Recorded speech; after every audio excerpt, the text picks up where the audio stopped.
All right, well, there's going to be a soccer. lot of people playing beer pong at the soccer games. That's right, because the World Cup kicked off with an exciting start.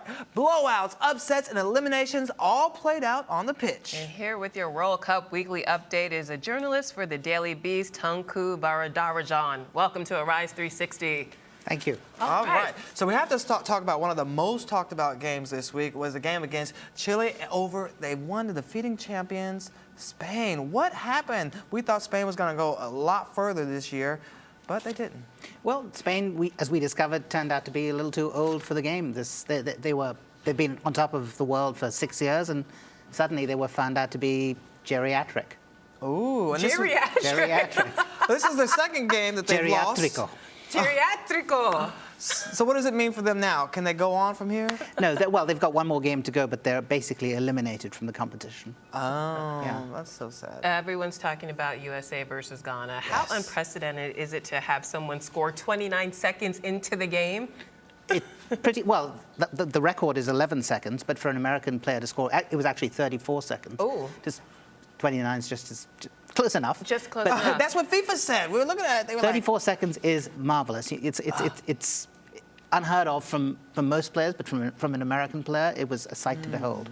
It was a sight to behold. Now, Ghana was a little cocky going into this game. They fully expected to win because they eliminated the U.S. twice in 2004 and in 2010. So what happened this time around? Well, it's only in soccer where Ghana is the giant and the United States is the minnow. That's very true. You know, I think we make the mistake of underestimating the U.S. The U.S. has been playing soccer for quite a while now, and their team is a lot better than we really give it credit for. And they really had the measure of the Ghanaians, who perhaps were a little complacent going in, I think.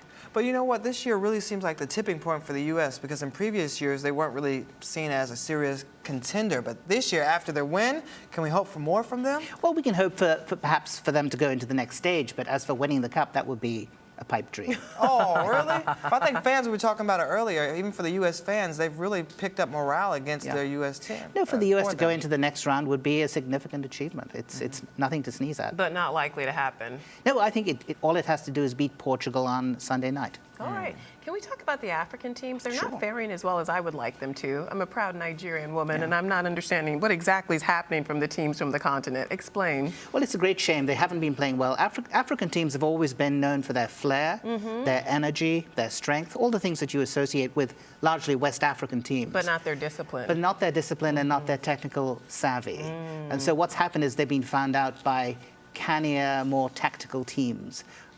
We still have Côte d'Ivoire in the running. Unfortunately, Nigeria looks like it's not going to progress. Yeah. Ghana lost to the United States the other day, and Cameroon is just a pale shadow of its old self.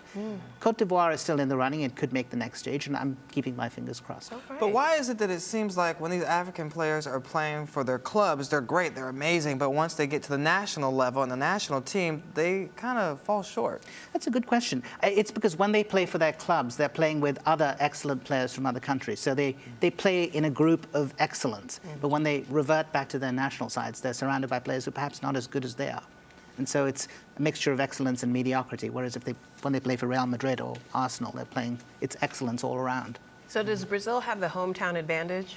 Well, one would hope so. You know, you have the most soccer-passionate country in the world, watching the most soccer-passionate players in the world, but they seem to be weighed down by a sort of pressure and a sense of we must win it or we're going to be in trouble sort of feeling. So Brazil has been rather slow out of the blocks, so it's not looking good. I'm not putting my money on that. Really? No. So who are you putting your money on? The Netherlands. The Netherlands? Netherlands. Do tell. Why? Well, I'm ready to put some money down, Well, so make it worth my while. Get those euros together and put them down on the table. right. I think the Dutch have always been, they've never won the World Cup, but they've always been right up there with the best teams. It seems like it's all coming together for them this time. They demolished Spain in the first game, They sure a game did. Spain was expected to win. And they've got some fast, strong, skillful players, and they want to win badly. All right, speaking of winning, who do you expect to win this weekend? What games should we be paying attention to? Well, there are two games which I think I'd be watching, Ghana versus Germany.